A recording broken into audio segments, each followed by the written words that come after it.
Good day mga tuta! Ngayong araw ay magpapalit tayo ng charger ng ating motor. Kasi nasira na yung charger ng ating motor. Di na siya nagcha-charge. Imbis na pa ganon. Ay, hindi ko na maintindihan ba't ganon.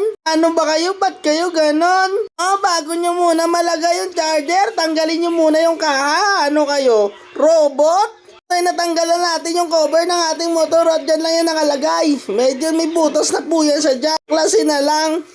Para may ilagay na lang yan and plug and play. Bali yung aking charger ay nakarekta yan sa battery. Kaya saglit lang yan tanggalin. Talin muna natin to. Mayroon na lang naman yung nakakabit. Tapos yung dating charger. Nahihirapan lang po ako dyan magtanggal dahil ako'y nagkakamera mag-isa. Hay, ang hirap. Pero okay lang yan dahil gagamitin kasi natin siya mamayang gabi.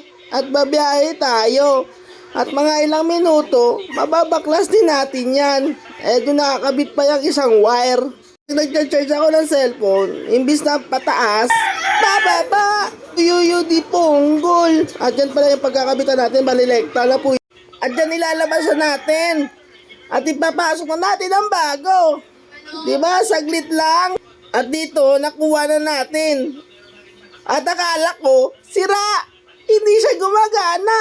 Wala, baliktad yung kabit ko. Ito, binalik na natin. At yan, gumana na. Diba?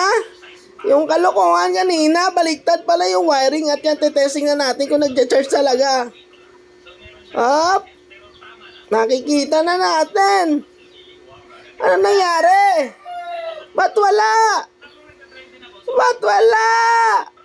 Tingnan natin kasi mahirap maghawak ng cellphone at yan, nag-charge na. Diba? At ibabalik na natin yung ating cover para maayos na. Salamat sa panonood!